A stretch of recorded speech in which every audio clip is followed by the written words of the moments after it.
Welcome back to the Place We Find Ourselves podcast. I'm Adam Young, and today I want to talk about exploring your cultural or collective story.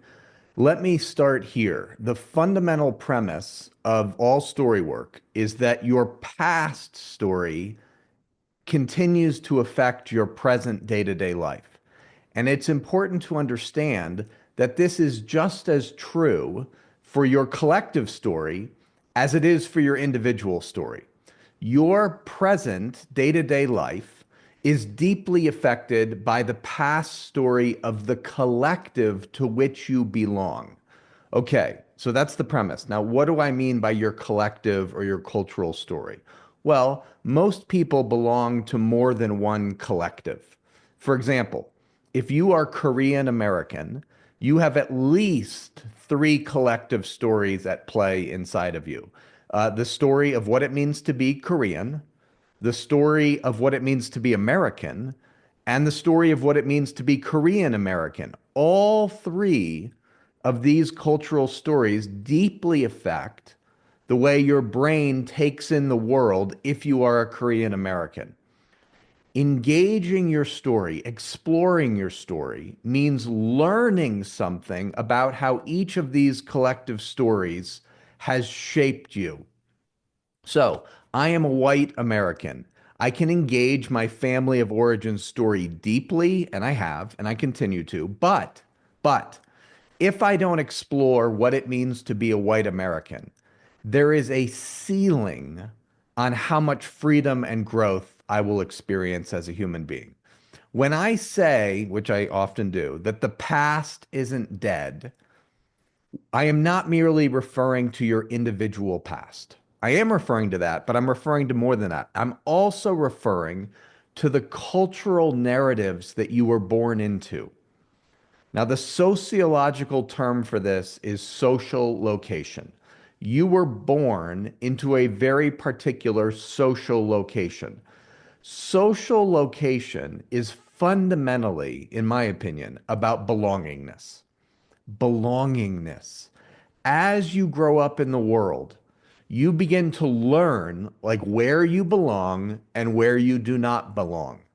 The brain is highly attuned to this information because thousands of years ago, knowing which group you belonged to was literally a matter of life and death.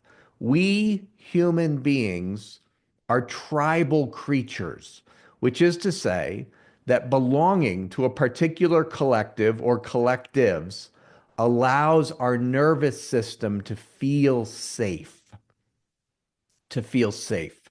Now, here's the dilemma.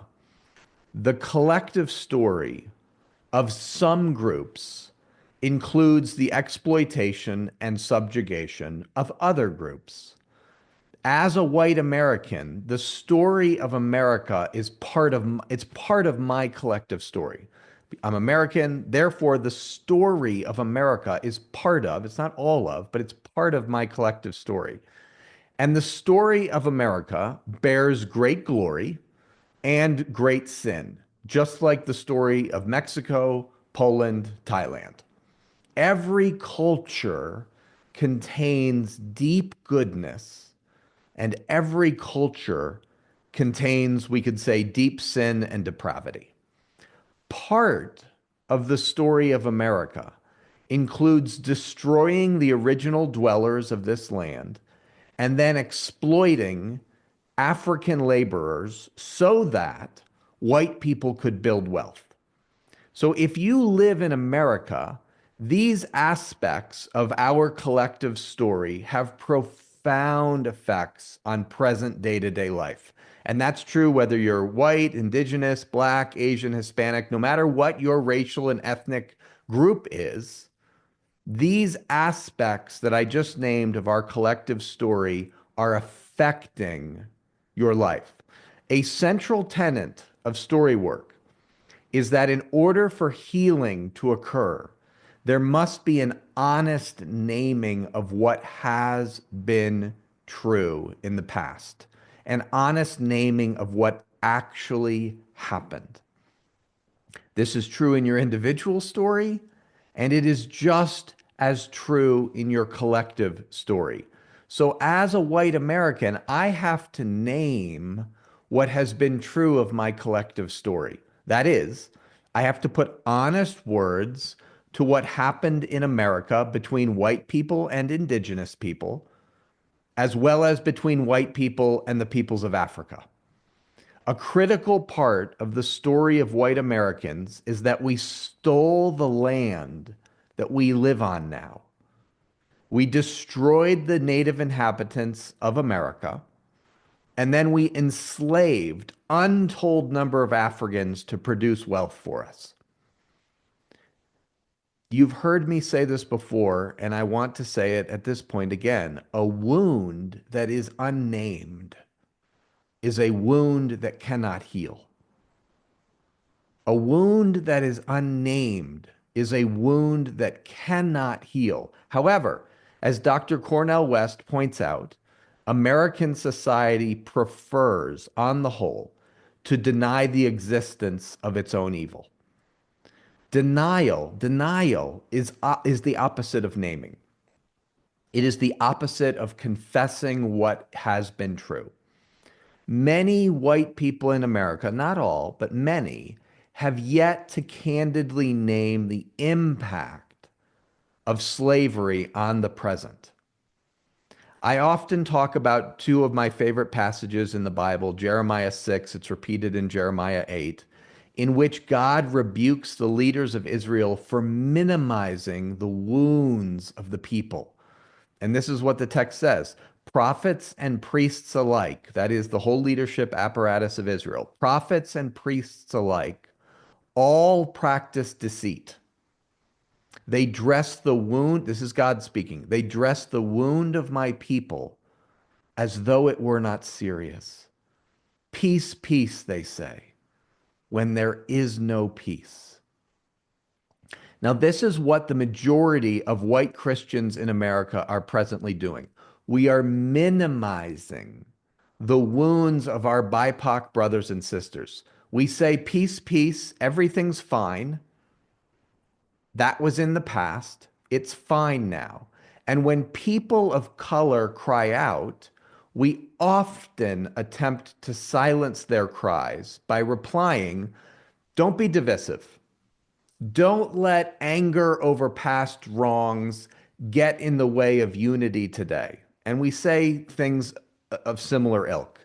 This is precisely what angers the God of justice so deeply in Jeremiah 6 and 8. Indeed, God's words to the leaders of Israel could be spoken to many of us white folks in America today. We practice deceit. We are dressing the wounds of our BIPOC brothers and sisters as though they are not serious. We continue to say some version of peace, peace, when there are very real wounds in the hearts and bodies of our non-white brothers and sisters. Now, for over 400 years, Black people have been crying out. They've been screaming, yelling, desperately pleading with white folks to take their wounds seriously. Michael Eric Dyson wrote a book that has been very significant to me. It's called Tears We Cannot Stop, a sermon to white America. And the entire book, from beginning to end, is Dyson crying out to white America. And Dyson begins by saying this: "Oh God, how we suffer. We can do nothing to make our tormentors stop their evil." Now, what do you do with those words? Am I really a tormentor just because I am white? Am I really doing evil? Those are the words that Michael Eric Dyson is using. And what I would suggest is that Dyson is either engaged in accusatory hyperbole, or I, as part of white America, refuse to honestly take a look at something important and refuse to honestly name something that is true. Dyson's prayer in this book continues in a very interesting vein. He cries out to God, saying the following: how can we possibly combat the blindness of white men and women who are so deeply invested in their own privilege that they cannot afford to see how much we suffer?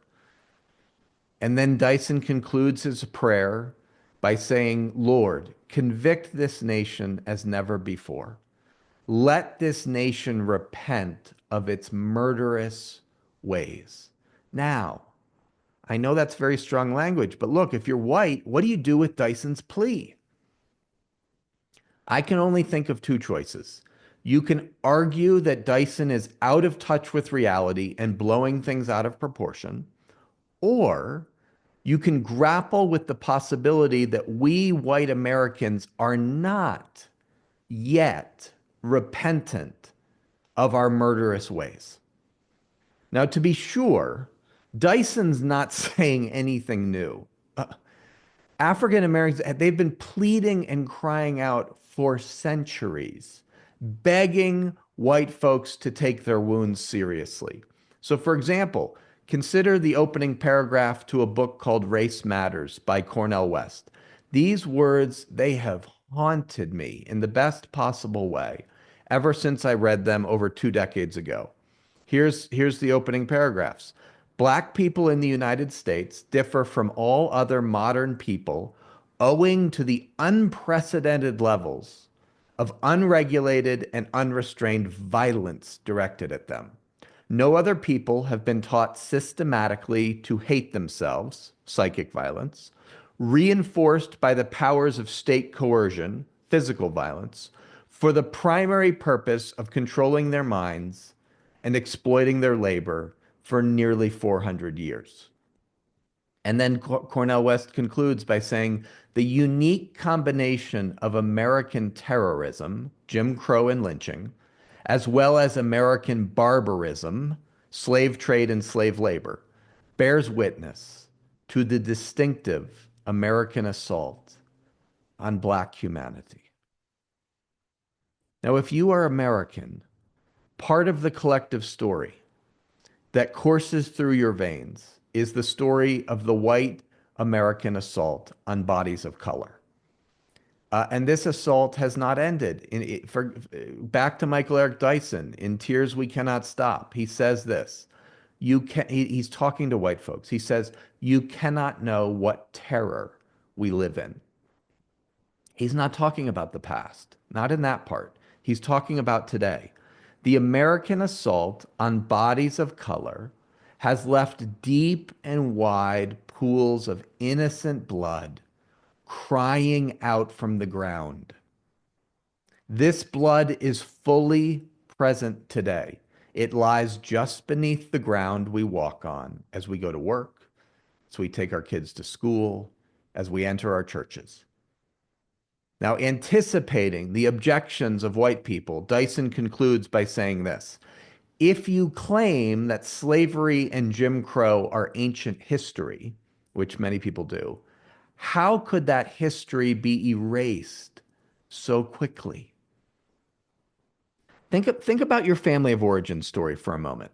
If the past is present with regard to your personal story, even if it happened decades ago, if the events that happened in your family of origin that happened decades ago are still affecting you today, and they are, why would it be any different for our collective story as a nation? Indeed, the past isn't dead. It's not even past. Each person in America is living in the midst of profound levels of racial trauma. If you're a person of color, you know all too well that you experience racial trauma routinely as you live in a country that is built upon white supremacy and designed around whiteness.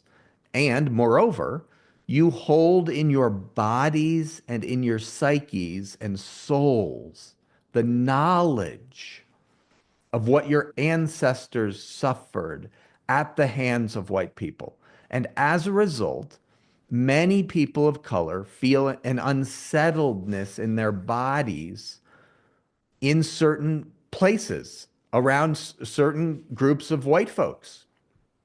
Now, if you're white, what about if you're white? Well, if you're white, your body, your psyche, your soul carry the knowledge of what your ancestors did to the native inhabitants of this land, as well as the knowledge of what your ancestors did to black people during slavery and Jim Crow. You live with the knowledge that your ancestors traumatized people of African descent for the purpose of dehumanization and subjugation.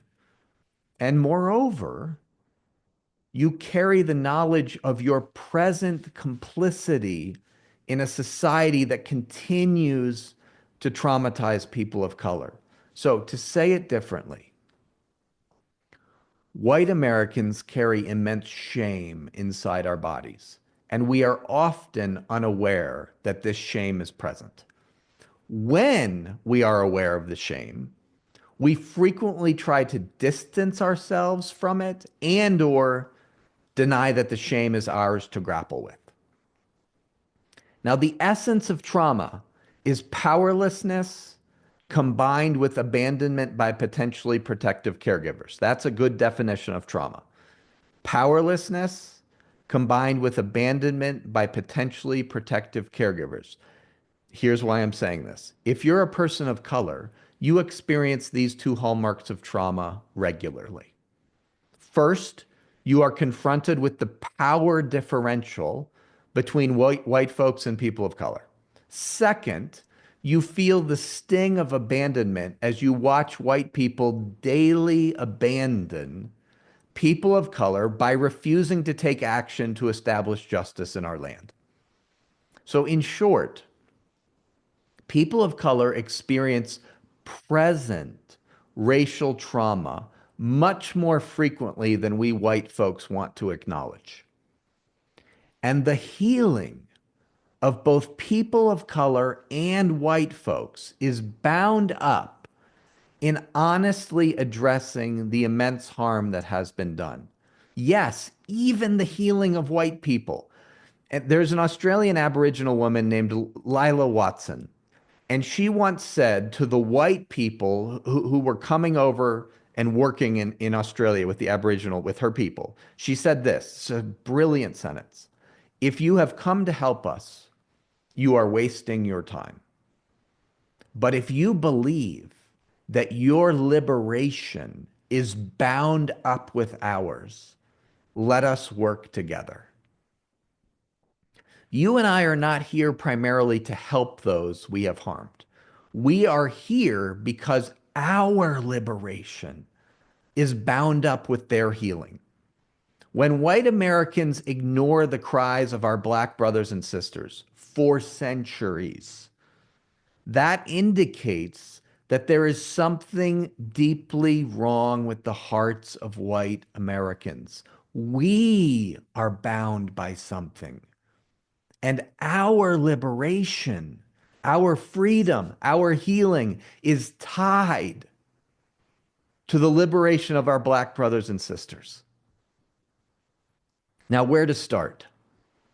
The starting point of naming your collective story is acknowledging that you have a group to which you belong. In other words, if you're white, you have to name that you are white and that white people is a racial group. We white people have to acknowledge that we have been socialized into the collective of white folks, and that socialization into whiteness has had a profound effect on the development of our brains. Socialization simply refers to the process of internalizing the norms and beliefs of a group that you're a part of. For those of us who are white, it can be very difficult to identify the ways we have been socialized by our whiteness, because whiteness is the norm. Since whiteness is the dominant culture in America, many white people think that we somehow escaped the process of being socialized into our race, the way blacks are socialized into blackness, the way Asians are socialized into Asianness. So as a white man, I have been socialized into whiteness, which means that I have internalized the norms and beliefs that white people hold as a group. Because of the social nature of the brain, it is impossible not to internalize the norms and beliefs of the groups to which you belong. Now, I know someone is thinking, but I'm an individual, Adam. I think for myself. I don't believe everything that all other white people believe. Plus, I'm objective. I'm not biased. Now, look, both of those notions, individualism and objectivity, are features of the Enlightenment. Individualism maintains that it is possible to be an independent thinker rather than taking on the beliefs of my group. And objectivity maintains that it is possible to be free from bias. Uh, Here's the problem with individualism and objectivity. Modern neuroscience has demonstrated that both of these notions are utterly false. It is neurobiologically impossible to resist socialization into a collective, and it is neurobiologically impossible to be objective. Why? Because the brain is a profoundly social organ. In other words, your brain has been shaped by the groups to which you belong. And one of the groups you are part of, one of the groups you belong to, is your racial group. So, the first step for us white folks in engaging our collective story is to understand that we have a race and that we have been socialized into whiteness. This is not a bad thing. It does not make us bad people. It simply means that we have been profoundly shaped by whiteness, just like black people have been shaped by blackness, Hispanic people have been shaped by Hispanicness, Asian people have been shaped by Asianness. Your character is not a function of whether or not you have been shaped by white supremacy. Your character is a function of whether or not you are willing to look honestly at your collective story and look honestly at how white supremacy has shaped your neural networks. The goal is not to be innocent. Look, there is no innocence to be proven here. So the goal is not to be innocent. Now, I want to share some of my personal story with regard to being socialized into whiteness.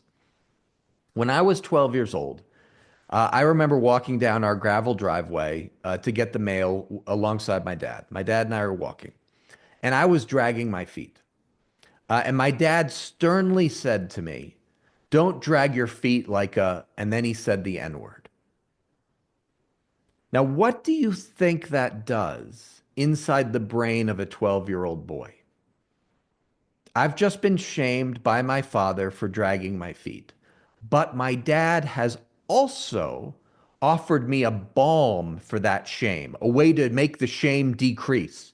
And the way to make the shame decrease is to remind myself, at least I'm not a black person who drags their feet all the time.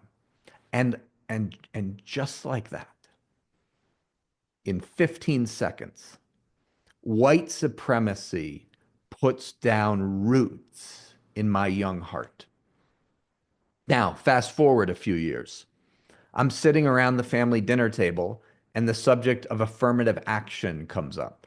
And with equal parts anger and hurt, my dad says the following: affirmative action lets black people have the promotion that I'm trying to get, even though they haven't earned it.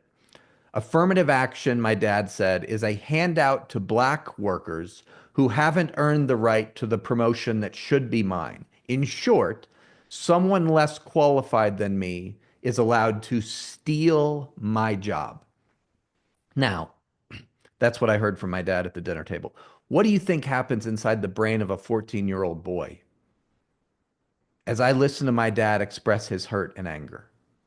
What do you think happens inside my heart as my hero, my dad, says that black people are stealing jobs from white people.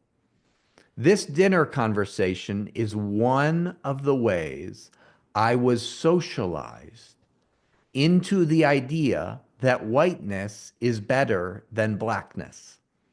My brain was deeply influenced by my dad's convictions. And remember, he's my dad. As a 14-year-old boy, I did not have the ability to say to myself, don't listen to dad right now. He's expressing racist ideas. I couldn't say that to myself.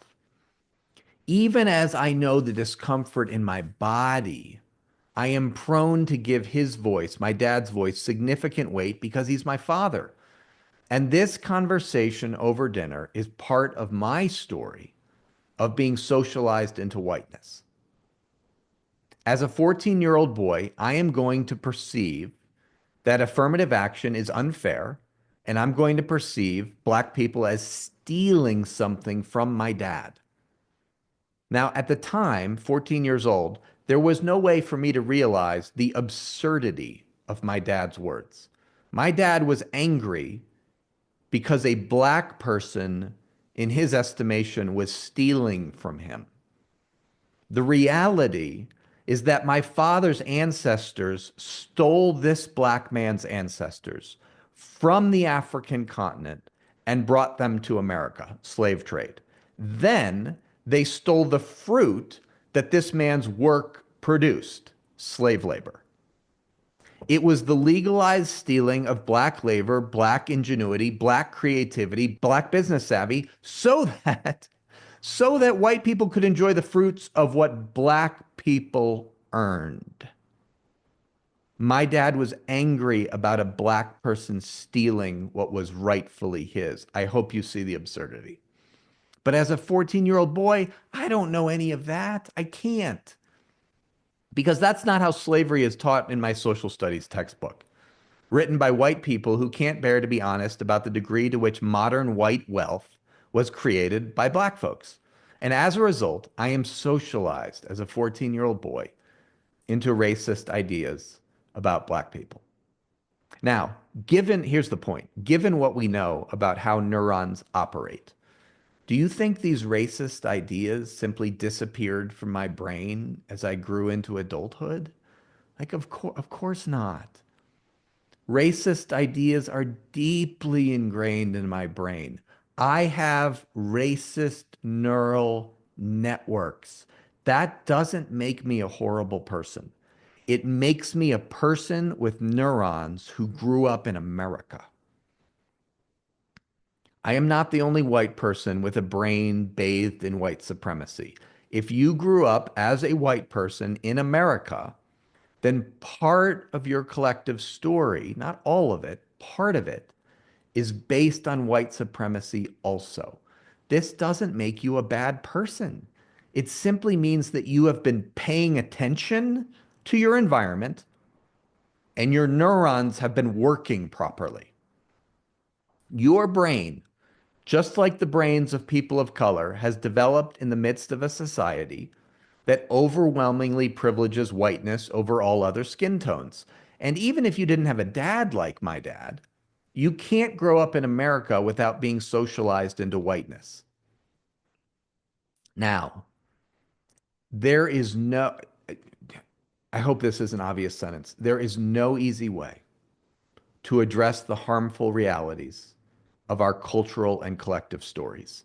Too much harm has been done.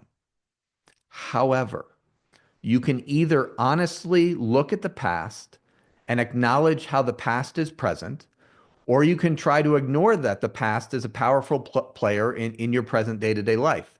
Story work is based on the premise that the past affects the present. And this is just as true with our cultural and collective stories as it is with our family of origin stories. Story work is likewise based on the premise that healing requires an honest naming of what has happened in the past.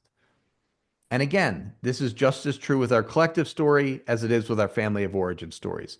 So we must approach our cultural wounds the same way we approach physical wounds to our body, namely, treating them with the utmost care as they are looked at, examined, and tended to.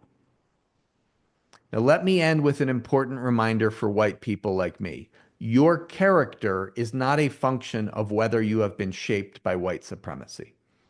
Your character is a function of the degree to which you are willing to look honestly at your collective story and look honestly at how white supremacy has shaped your neural networks. Okay, thank you for listening to this episode. I want to close by offering 3 additional resources for you to consider. First, for an excellent in-depth commentary on collective trauma in the United States, check out a book called My Grandmother's Hands by Resmaa Menakem, Menakem, My Grandmother's Hands. Next, if you want to hear more about my own experience coming to terms with white supremacy and racial trauma, you can go back a few years in the podcast and listen to episode 73, which is titled Racial Trauma and My Story with Racism, or episode 74, which is titled The Bible, Racial Injustice, and Individual Responsibility. Thanks so much for listening. Have a good week, everyone.